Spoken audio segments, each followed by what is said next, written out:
Hello there, I'm Brian Taylor. Down the years you may have seen me on the telly or heard me on the wireless, but this is different. This is the Brian Taylor podcast, brought to you by The Herald. Fighting, urinating, vandalising, singing sectarian songs in the street. None of these things are acceptable, and there has to be some degree of responsibility taken by the clubs here.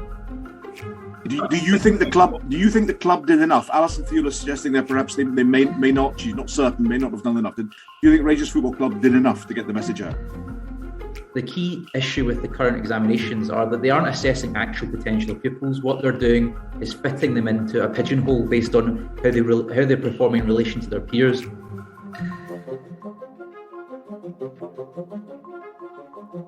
Hello there, I'm Brian Taylor. Very warm welcome to the latest edition of my Herald podcast. It's been quite a week at Holyrood. The cabinet reshuffle, all sorts of changes, of course, in the aftermath of the election, but a big week at Westminster as well. An issue we'll be talking about on this programme, on this episode, is the question of international holiday travel. Prime Minister giving some responses on that. I'm delighted to be joined by Alistair Grant, my colleague from The Herald, and also very delighted indeed to be joined by three senior politicians: Alison Thewliss, the SNP MP for Glasgow Central; Miles Briggs, who's a Conservative MSP and duly returned to Holyrood; and Paul Sweeney, a Labour MSP on the Glasgow list, entering Holyrood, I believe, for the first time. Paul, congratulations upon that after your spell as an MP. Delighted to welcome all three. Let's kick off. Alison, let's bring us up to date. We had a cabinet reshuffle this week. The various changes, there were many stepping down already. Just take us through that very briefly, if you would. It's a big new reshaping, isn't it? It is, yeah. So it's quite a wide-ranging reshuffle in terms of people changing roles, a lot of movement between different roles, but not many new faces, it has to be said. So one of the first things, but pretty much the first thing to be announced actually, I think, was that John Swinney would be moving out of the Education Secretary role and taking on this new role as kind of COVID Recovery Secretary, which seems like an extremely wide-ranging portfolio with his fingers in kind of many different pies. And we've got Shirley-Anne Somerville coming in as he's going to be either in the cabinet, either the whip on that issue, or the whipping boy, and it's up to him, I guess, what he makes of it. Yeah, I saw another journalist referring to him as the cabinet enforcer, which I think seems a fair enough way to describe him. But as I said, we've got this new Education Secretary, Shirley-Anne Somerville. Bit of a surprise to me. It wasn't a name that was being kind of floated around as a potential Education Secretary. But then again, I think she was actually a further education, higher education minister between 2016 and 2018. So she does have a bit of background there. And she was previously Social Security Secretary, so she's got, I guess, that experience with a reasonably big portfolio of a lot of changes that were coming in Social Security. But it'll be a big job for her, and education is obviously huge. It's a big issue going forward.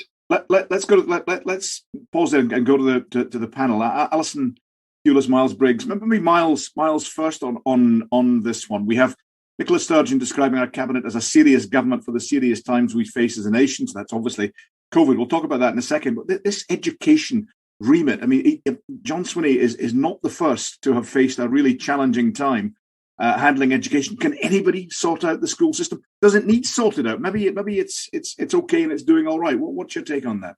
Well, I think there's huge challenges, Brian, and we've got what was the pre-pandemic world where we were falling down many league tables, and we weren't actually seeing the results after 5 years of John Swinney in this education department. And we've now got the post-pandemic education world where, in terms of our education systems, our qualifications system, a huge amount of work needs to take place to get these back on track and get Scottish education back to where it should be. So it's a huge job. I think Shirley-Anne Somerville hopefully will be a fresh pair of eyes on this. And we'll really focus on that, because I think a lot of our criticism actually of John Swinney was when he was Education and Deputy First Minister, he was often a jack of all trades, and education wasn't necessarily his number one focus. So I hope we do see Shirley-Anne Somerville really getting in this, in about the job, and also, more importantly, listening to cross-party concerns and ideas, because we all need to make sure that education recovers as soon as possible. Paul, I think Labour that called for John Swinney to be sacked? It was a bit cheeky during the run up to a reshuffle, wasn't it? I mean, presumably you're pleased you got your way in some senses. What do you make of the changes more seriously? Well, John Swinney's been a bit of a lame duck since the summer last year. I think it was only the weight of the threat of a vote of no confidence in his stewardship of the SQA crisis that prompted any recognition that there was even a problem. And of course, eventually the young people who were affected received some degree of reassurance about their grades, and the fact that they were being penalised simply by what school they went to was totally outrageous and recognised as a result. I think he was always going to be a damaged individual in that role. It was, I suppose, a way of saving face that he was reshuffled in the way he was, but he was a kind of a lame duck in that role and had been for the best part of a year. We'll see how he performs in this new role overseeing the COVID recovery, but it's going to be a hell of a challenge, particularly in a city like Glasgow, which is seeing significant challenges with managing COVID and also rolling out the vaccinations, which is lagging significantly behind the rest of the country. So we really need some urgent attention on that. Go on, please, Paul. Yeah, go on. We're also seeing a repeat of the same sort of issue with the examinations, non-examinations happening with SQA. So Shirley-Anne Somerville's certainly got our work cut out in the next few weeks to try and address that, because we're hearing a lot of reports from school teachers saying, these so-called assessments, they're really, really harming children. There's all sorts of flaws with the system where the same examinations are happening in different days, so pupils are able to share the papers ahead of time. So it's creating... Surely not. Wash your mouth out. That can't be happening. Well, indeed, you think we'd have seen that one coming, so it's just another example of the incompetence we've seen throughout the last year. Alison, pretty damaging reports there from Paul and Miles. I suppose it falls into the category they would say that, wouldn't they?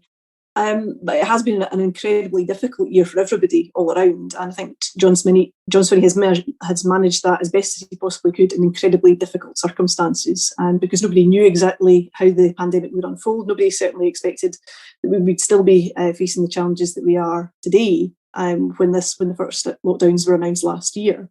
So I think trying to kind of manage your way through this in these difficult circumstances where schools have had to close their doors and people have had to switch to online learning and do all kinds of difficult things. It's been an incredibly difficult year, and I've got a huge amount of respect for John Swinney for how he has tried to manage that with the many different moving parts that the education system does have. And I certainly wish Shirley-Anne all the very best with taking on that role. Was he sacked from the education remit or promoted or staying still? How do you read it? I think with a new government coming in, it makes sense to look at those roles and where everybody's at on that, and giving a fresh pair of eyes onto it, I think, is perfectly reasonable in the circumstances. Well, Alistair, what about that question? Was he sacked? Does he stand still? Is he promoted? Is he given a new role? What's the take in the media corridor?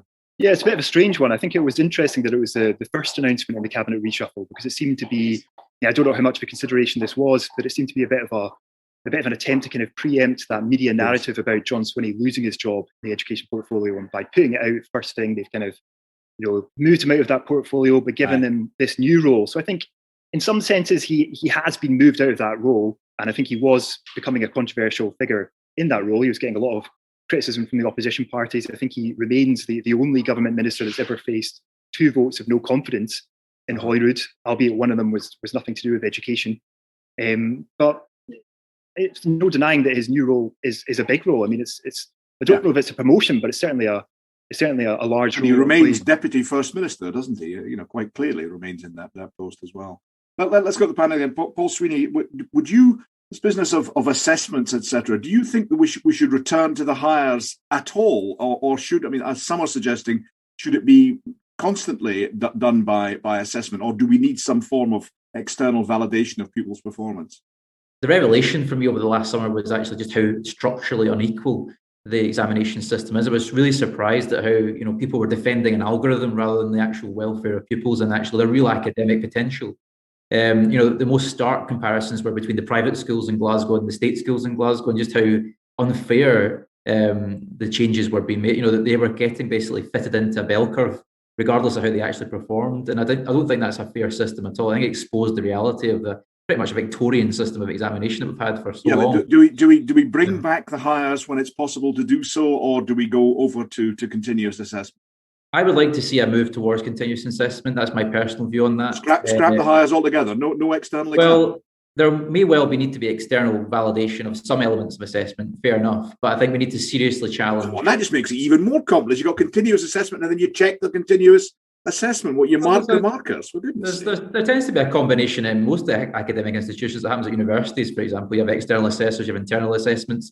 It's fair enough to be a degree of flexibility in it, but I think having I sat 27 hours of exams to get my degree. Well, I wouldn't think it would need to be examinations. I think it's about teacher assessment in class, how you perform through the year, a degree of recognising the real professional judgment of teachers, which is something that's been totally forgotten about really in the last few years.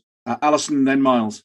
I think it's a bit bizarre of Paul to say that first of all, that he doesn't want assessments now, but he wants more assessments by teachers in class. He's saying he does want and doesn't want exactly the same things, which I think is utterly bizarre. But I will be very interested to see what happens when the OECD report comes out, what the findings of that are, and then end of June. We're now expecting possibly end of June for that, although that's in their hands rather than the hands of the government. Yes, absolutely. Yeah. What do you think Scotland's education system needs? I think a former Secretary of State said it needed a revolution. Do you think we need that sort of level of change, or have we changed it too much? Have we tinkered with it too much? I think there certainly has been many changes over the years, certainly in how things are done and in terms of the new qualifications that came in. And I think it is important that when you have somebody external like the OECD looking at that, they're looking at this, looking at comparisons on a global basis, and we can take really their assessment and find out how that fits with Scotland and with our culture in schools as well. And as some of you may know, I've got a wee bit of a conflict of interest in this, as my dad has a role in education as well.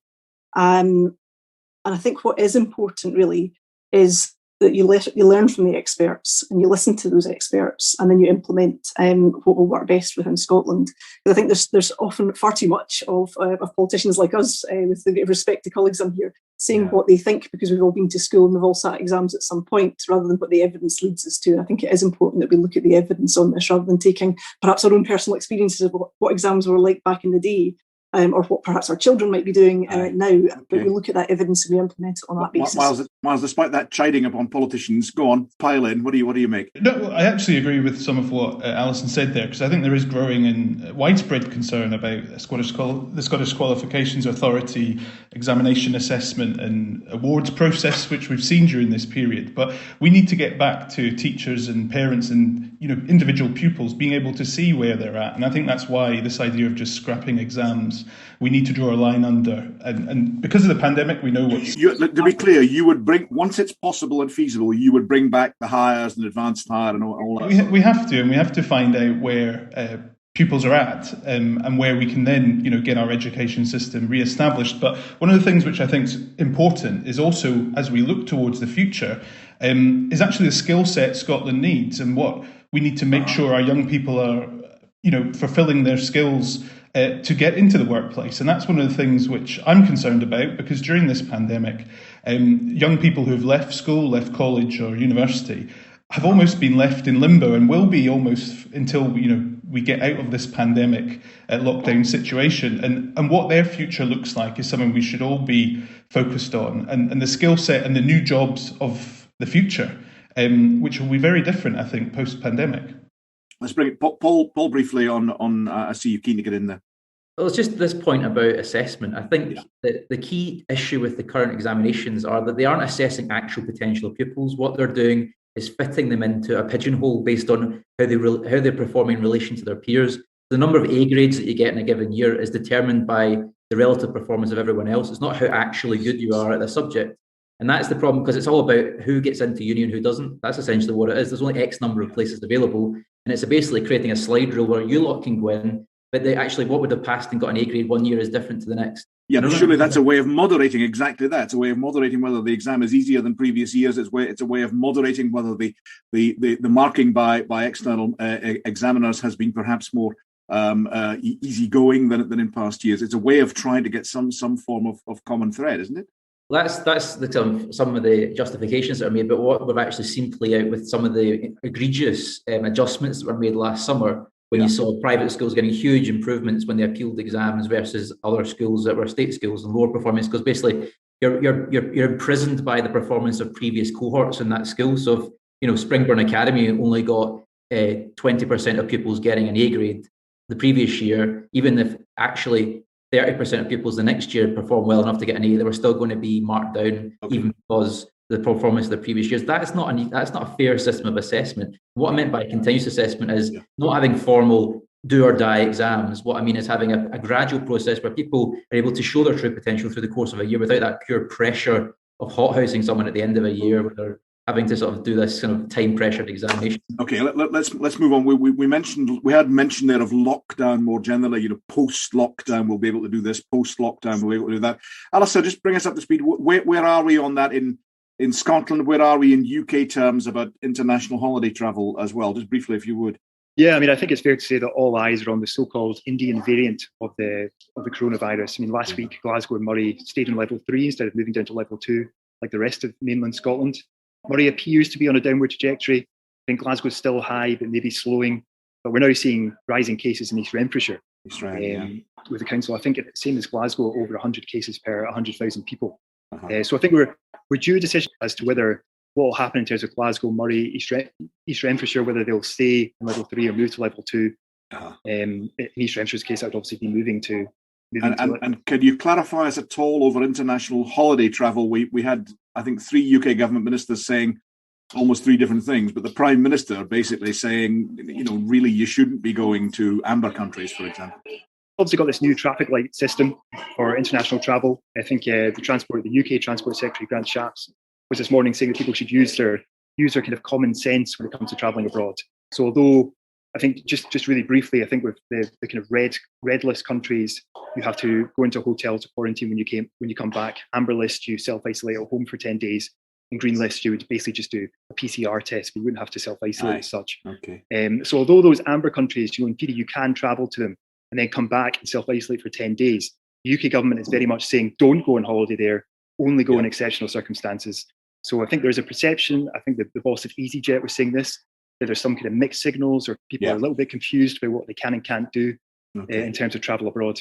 Alison, on the lockdown, first of all, I mean, Glasgow obviously very, very disappointed to stay in that upper area, Glasgow hoteliers, restaurants, pubs, etc. You must be feeling it as a constituency MP for that area. Yes, absolutely, and huge disappointment that has happened. And hopefully, if people stick to the rules and they get their vaccination, as there's a vaccination surge going on, and get tested, then hopefully. Do you think it's that mainly? Is it just failure to get vaccinations? Is it? What is it? What's causing the problem from your perspective? I mean, there's a whole number of reasons within that. I don't think there's any one cause, which is clear. There are some issues, I suppose, with travel that may have occurred, and I'm sure the public health teams will be getting on top of that as much as they can do. Also in the south side of Glasgow, you have many sort of larger multi-generational families in the one house, which makes things more complicated too. So you may have kids who are at school, parents who are out at work, grandparents living in the house as well, which makes it slightly more complex. Forgive me, what about the accusation that Scottish ministers, the notice was too short for that differential approach in Glasgow, and we might be getting one in East End as well? I mean, the circumstances aren't ideal, and I'm sure if they had more time, they would have done it. But the alternative would be to leave this for the outbreak to spread further and for the lockdown to last longer. So I think really in the circumstances, it was absolutely necessary. And I had, complaints, as I'm sure all MPs in Glasgow and MSPs in Glasgow would have had from people who have been affected by that and their businesses, and I have absolute sympathy for them. But in the circumstances, I'm afraid that's absolutely necessary. And the response is going in terms of speeding up the vaccination to people in the area and making sure that people are tested as well. And to anybody that's listening, I would encourage people to get tested and to try and do all that they can to stick to the rules and get us out this as quickly as we can. Yeah, okay. Paul, what do you make of that? You're a Glasgow politician as well. Yeah, I mean, it's alarming, and it's been quite concerning to see that as of the weekend the average in Scotland was 70% vaccination rate, but we're dropping down in the cities to 56% in Glasgow and 54% in Edinburgh. I think that's a reflection of the demographics. Obviously, Glasgow and Edinburgh, cities that are fairly younger relative to the rest of the country, they're going to have a more fluid population. One of the concerns I've had is that the determination of who's getting a vaccine is determined by where you're registered for a GP surgery. And we've seen a lot of young people, for example, won't register with a GP necessarily, or they might be registered at home somewhere else. For example, when I was actually out in the election campaign, I was leafleting student halls, and there was blue envelopes scattered around the landings and stuff like that, where people had been disappeared, it hadn't been there. So I think there's a real flaw as we're getting further down the age range, where this snail mail system isn't necessarily going to be as effective. So I think we need to seriously open that up to having online booking systems, having more access. I mean, this is the thing I've discovered, that the 0800 030 8013 helpline, the free helpline. You can phone up and actually they'll tell you when you're due to get a vaccine if you're on the system. Yeah. And that's now open to everyone in Glasgow from 30 over, and in the designated postcodes on the south side. Do you think the Glasgow decision the Moray decision, what may happen elsewhere, was it inevitable? Was it driven, as Alison is saying, by unfortunate circumstances, or was it too late? Was it delayed too much? I think it's just a virtue of the fact that these areas, well, certainly in Glasgow's case, there's greater population density. There's certain age households, but also there is just the fact that testing, for example, has been more difficult to achieve in Glasgow relative to other parts of the country. And I think there's been an element where Scotland actually has been rather behind the curve with the rate of testing that we've done. I think, for example, the posting out of lateral flow testing to households in Glasgow is fantastic. I wish that had been happening throughout the last year, to be honest with you, as soon as we had that capability. It feels like it's been very much the onus is on the individual to take the initiative. And I feel there should be better effort at actually getting people managed through that system. So, Miles Briggs, what do you make of that? How's the Scottish government handled this issue of opening up after lockdown, in your opinion? Well, I think, we've seen the vaccine rollout at the beginning be an incredible success story, and we should, as a country, UK, be celebrating that. But we're really into now the most difficult part of this whole exercise. And Paul was right. I think some of the concerns I had raised with Jean Freeman was this idea that actually based on your GP registration would be where you'd be in the pecking order. And I think we need to see a bit of a shift, and I hope the new Health Secretary, Hamza Yousaf, really considers this quite early, because if we are going to make sure the whole population is vaccinated by the end of July, then younger people, people from deprived communities, and obviously people with maybe language difficulties need to have more of a focus to make sure that they can as easily and as flexibly, a lot of the younger working populations, and Paul was right in terms of Edinburgh and Glasgow having a younger population base, and therefore we will see a steeper increase in vaccine availability towards the end of the vaccine programme. But whether or not people can get time off work to go and drop everything to go and get their vaccine is something which is being raised with me constantly. And the non-attendance levels we're seeing is deeply concerning. So it's a big issue, and we need to make sure as we finally hopefully get to the end of this vaccine programme by the end of July that everyone is as easily able to access. Miles, how about pending that, hear your thoughts on vaccine? This business of international travel, should we really be allowing or permitting people to go abroad on holiday? I know folk are desperate to go on holiday. I get it. I get the concept. I understand it. But really going to countries where and they might be gathering with people in close conjunction in airports, etc. Is that really sensible? Wasn't there some confusion on the part of the UK government? Yeah, and I think that's where the Prime Minister is absolutely right to provide that clarity. People shouldn't be going on holiday to these countries. But actually, for families who are having to travel to see loved ones, for example, who are maybe end-of-life care, for example, that needs to be available, and that's really important. But there is that wider issue of the rest of the world will start to now look towards countries, especially over the summer. Most people are looking at flights for Spain and Portugal thinking, can I get away in August? And I think one of the key things we need to make sure is, as these countries will be expecting us to have this passporting system, that the governments across the UK are absolutely right to make sure that we have this. And people can do it as flexibly as possible so that as soon as they've got their vaccines, they can register, and we can make sure, given that the vaccine is actually currently standing up against all these variants, that there is that opportunity for people to have that break. Because we can't stay in lockdown forever, and it's not just our economy which has suffered. A lot of the European economies, which are basically tourist-based economies, when you look at Spain, they want to get into recovery. And if we can do that safely, I think it's sensibly... But what possible benefit does it do to Scotland to have people travelling with global airlines to destinations in Spain, where actually the benefit and there is a possible cost in terms of health risks? The benefit would actually be if they stayed at home and spent money here, wouldn't it? Absolutely, and I'd encourage that, obviously. But for people want to have that flexibility to go abroad to get some sunshine. And one of the key things I think is we live in that global society. I know a lot of medics who fly into Scotland to work in our NHS, and so increasingly you can't just pull up the drawbridge and hope that this will never go away. We've got Alison, are you is your party in favour of pulling up the drawbridge, as the phrase was used there? I think we have to be really cautious about overseas travel. And I noted that the Department for Transport put out a tweet about amber list and red list and green list countries, and the UK is amber. So we wouldn't really be encouraged to travel to ourselves, given given the situation that we have at the moment. And certainly, I'll be staying at home, hopefully holidaying, day tripping at some place. But if we ever get out of Glasgow, I love the one saying you can travel to Australia, but by the way, when you get there, they won't let you in. You know. Yeah. I think there's advice really. While I appreciate again the concerns for businesses in the travel sector, is to stay at home and to holiday here if we can, because the risks are really too great. We nearly got this licked in Scotland last summer, and it was people going abroad and coming back with the virus last summer that increased the spread and brought us back into the COVID lockdown. And yet, you could say the Scottish government's contributing to it to some extent by this idea of a vaccination certificate you can obtain yourself rather than going through the GP. Isn't that just making it easier for global international travel?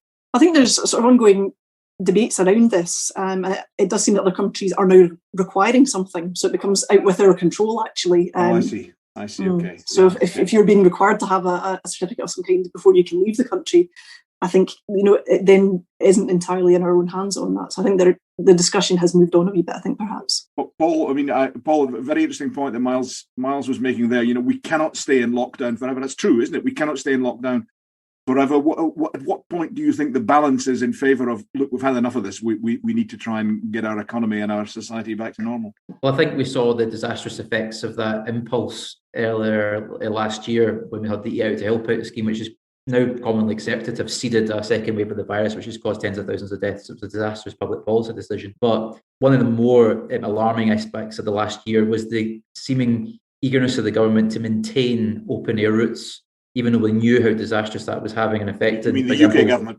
Yeah. So, I remember watching in horror last March as flights were flying in from northern Italy into Edinburgh Airport, thinking they're just carrying this virus into the UK, into Edinburgh. And we saw that pattern play out. We've seen obviously the seeding of the Indian variant of the virus in recent months. And that was this, the government were way behind the curve in terms of putting restrictions on inward air travel to the UK. There was no protocols for testing people coming off aircraft from these destinations. We seriously need to improve the rigour of that. Though maybe it's a case of bolting the stable door after the horse is bolted to some extent. But I would point out, though, that Scottish ministers do have significant scope to introduce these measures in Scotland through the Public Scotland Act 2008, which can introduce quarantines and restrictions on inbound aircraft, and they can have testing protocols at airports. I think we haven't done enough to explore the opportunity of that. I do recognise the point about we need to eventually move on. I'm firmly in the view of having a zero COVID approach in terms of policy, but I recognise that there's going to be a point where we do have to strike a balance. But we're way too premature at this stage of the vaccine programme. Let's let it complete its work before we relinquish and open the doors, And I think there's been a real confusion over the red, amber, green system as well. We've seen how chaotic it was at PMQs the other day. Let's bring in Miles Briggs. Some members of your party have faced accusations that you're just too much in hock to, the big travel industry, that you're too eager to get travel going again as a consequence.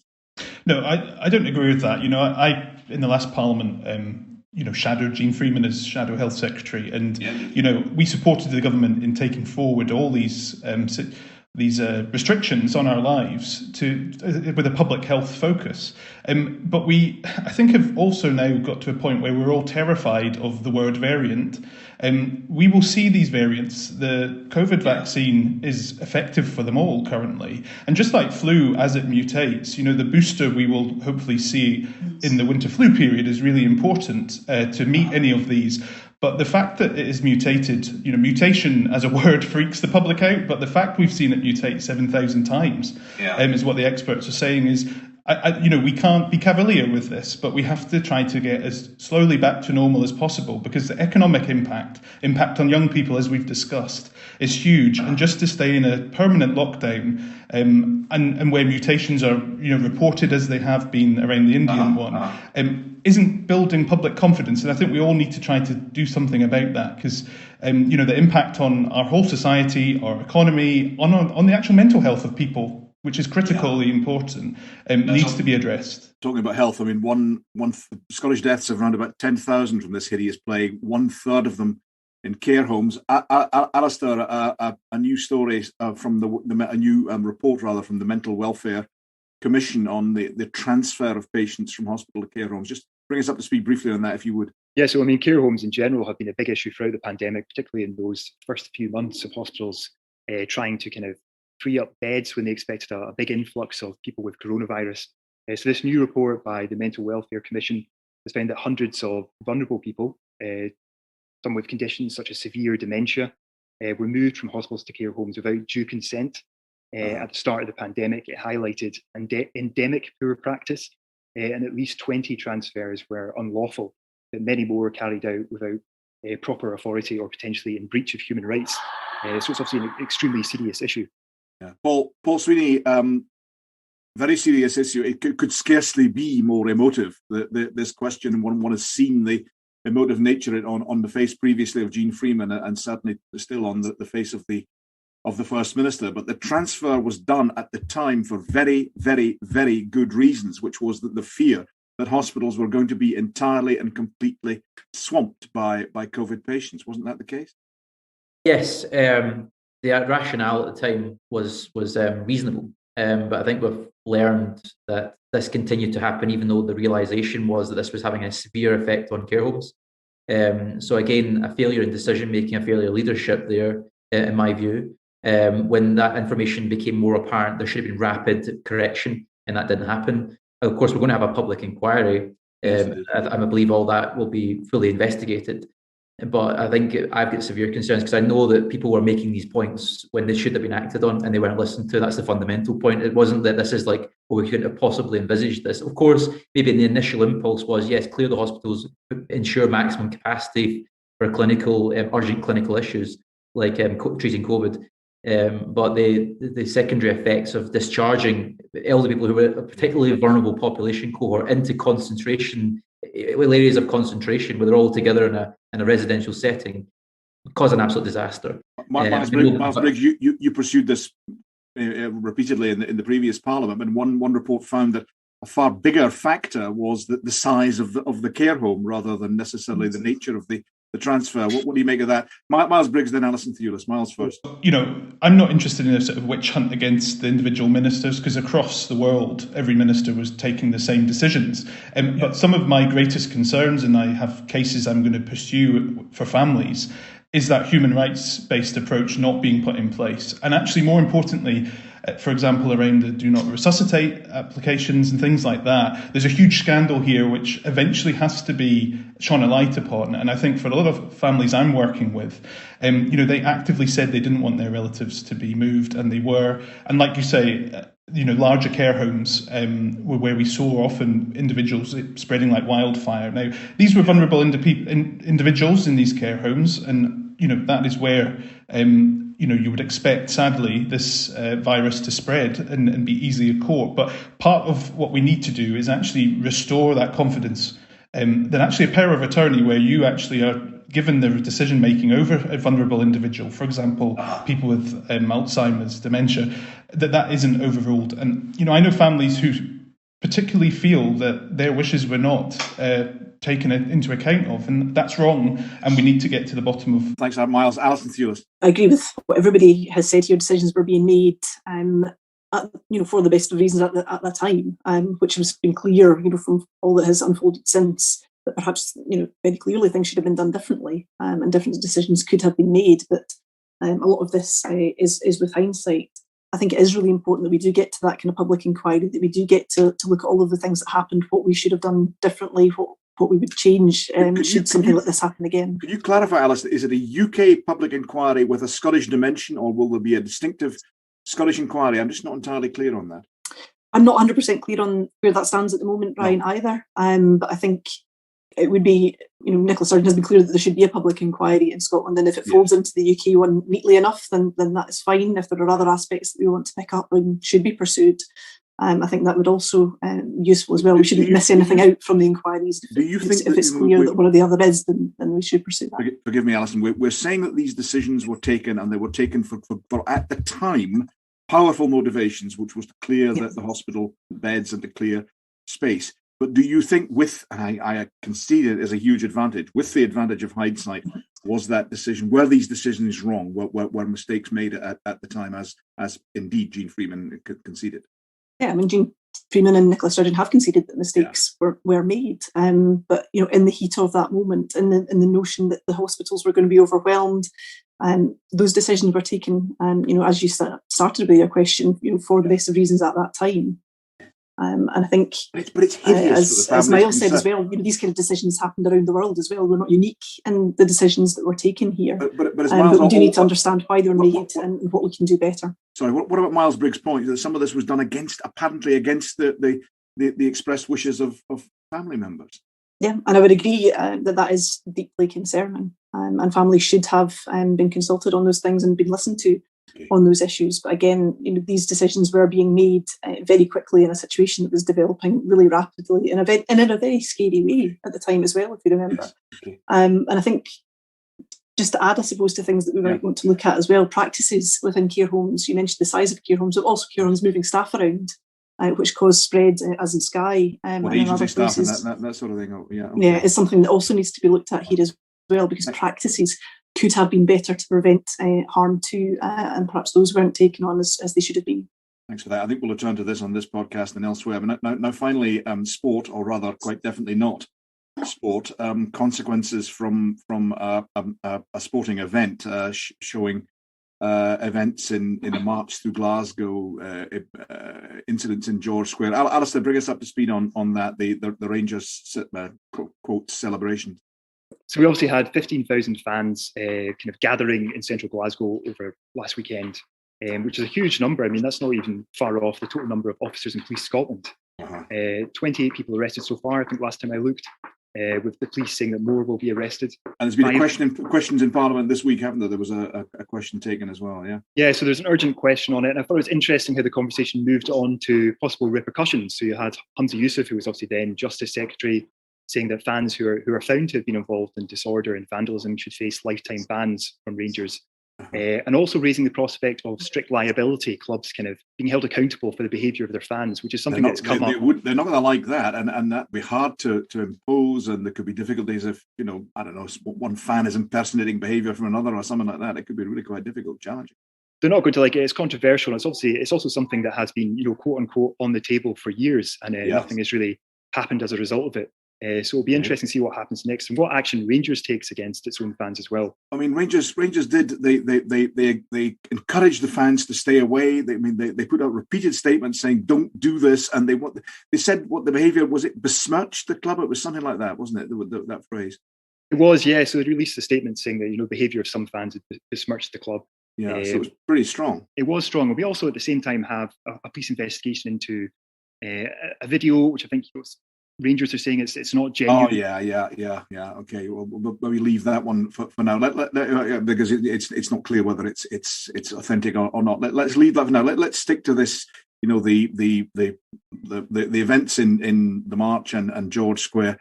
Paul Sweeney, first of all, what do you make? I mean, you're all going to say, all three. You're going to say you're against this. I think we take it. You're against it. What can we do? You're getting some ideas floated there by Alistair that were floated in Scottish Parliament this week. Paul, what can be done about this? Are we simply helpless in the face of that, or can we do anything to restore order in future? Well, I'm sympathetic to the idea of having more stringent consequences for these sorts of actions, because I think this current situation is that you can almost turn a blind eye to it and let it carry on. Stringent consequences upon whom? For the football club's concerned. For the club. I think that needs to be there needs to be discipline associated with this.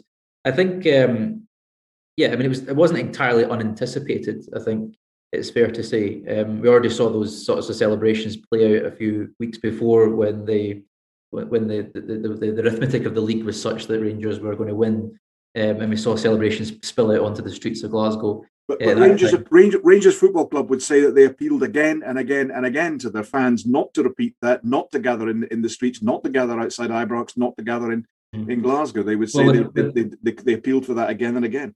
Without any realistic sanction, that becomes a bit of a hollow request. So I think if there were, for example, if there's anyone who's convicted or reported by the police, then they will be automatically banned for life from the stadium. That would be a pretty good deterrent, I think. But I think there's also an element of how was that managed. I guess there could have been potential flexibilities over creating safe and controlled spaces in the city. There wasn't any consideration of potentially planning to anticipate and control it to a greater extent. Perhaps there could have been greater thinking about that, maybe creating spaces in outdoor areas like Bilston Park, potentially also considering, I think there was a proposal to allow 10,000 fans into the stadium. I know that took place in Wembley, for example. So there could have been potentially greater flexibility around allowing suitably spaced entry into the stadium for fans. And I think I would have been actually interested. Would they stay suitably spaced, or would they all just cluster together and shout and cheer when a goal goes in? Well, I think there'd be realistic ways of doing that, because you could create suitable, barriers and spacings to control it. I think there's realistic ways of planning that. So I would have been interested to explore that. But you're looking primarily for further sanctions against football rather than against the fans specifically. Well, against the fans. Well, I think there needs to be an element of both. I think we're obviously going to see Police Scotland picking up people. I think that the practice tends to be, as far as I can tell, that there's surveillance carried out at the event, because making arrests at that point risks escalating the situation. So people will be picked up and charged in due course, and that will probably filter through. But I think not only should that personal liability, but also there should be a degree of corporate responsibility on the club, and that would filter through, because I suppose fans have a degree of collective interest then in making sure their club isn't financially detrimented, and that could potentially also be a risk of forfeiting these titles and forfeiting points. You'd have Rangers stripped of the league? Well, I mean, there could be potential sanctions of that nature, and that would be a fairly robust deterrent, I think. Should that be done this season? Should the league? I think it's fair to do it retrospectively, given where we are. But I think certainly going forward, it's something we should consider. Okay, Alison Thewliss and then Miles Briggs. Alison first. I mean, first of all, I was absolutely shocked and appalled to see the scenes in my constituency and around the city at the weekend. And not for the first time, because this happened obviously earlier on in the year too. And I certainly think that the club could have been a lot more strong in what they'd said to their supporters. So there's some evidence that people got planes from Belfast, for example, to Glasgow. Rangers have a huge database of fans. Did they send anything to their fans saying, do not travel to Ibrox, there will be nothing to see there? I don't know if they did or not. I think they would say they put out messages through all means possible to convey to fans that they should stay away.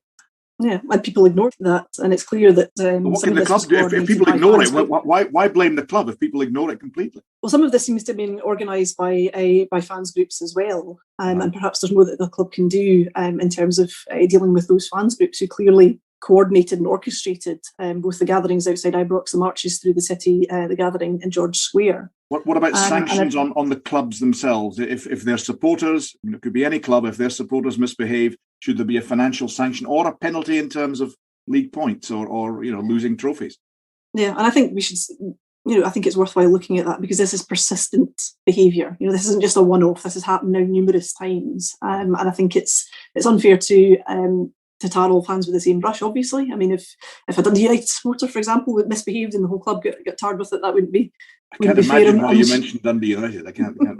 I'm sure you would agree, or a Motherwell fan, or anybody else. But I think there has to be some kind of consequence here. My constituents who live in the city centre, who live around the town, are fed up with having these kind of things happen. They're fed up with not being able to go out of their home for hours on end because there are people outside, fighting, urinating, vandalising, singing sectarian songs in the street. None of these things are acceptable, and there has to be some degree of responsibility taken by the clubs here. Miles Briggs.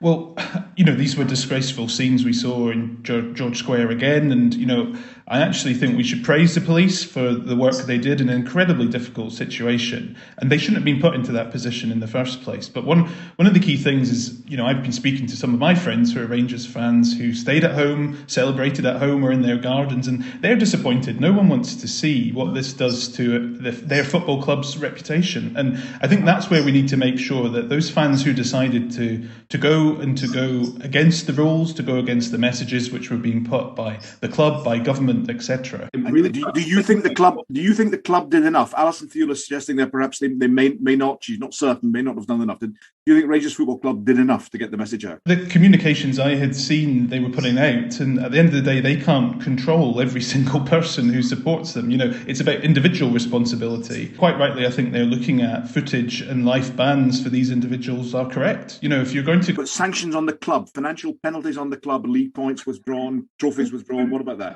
I think we go down a very difficult road there where individuals, and we've seen this in other football clubs, across Europe as well, that individuals' actions then impacts on the club and greater fan base. And I'm not sure strict liability is something we should go down the road of. I think those individuals who have behaved in this way, they individually should face these consequences, and both the club and the police should enforce that.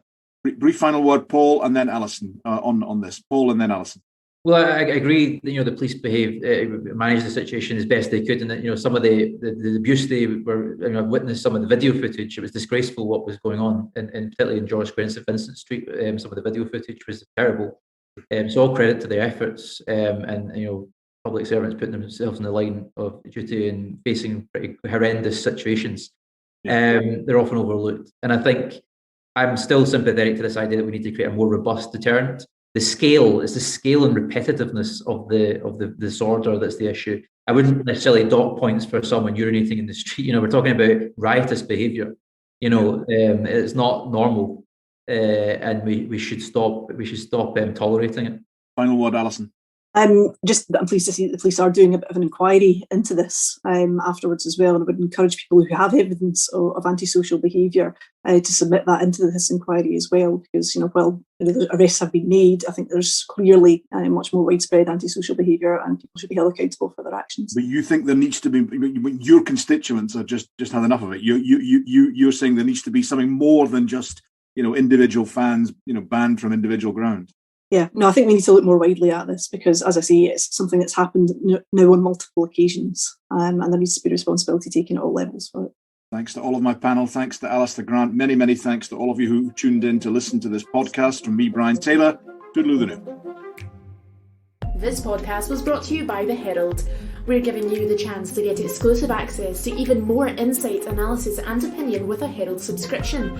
Take 20% off an annual rate with the code HERALDNEW2021. This offer is for new subscribers only and is only available with the promotional code. Subscriptions will renew at the standard rate unless cancelled. And sign up to our free evening politics newsletter Unspun to get snap analysis from some of our top contributors every day. Head to heraldscotland.com for the details.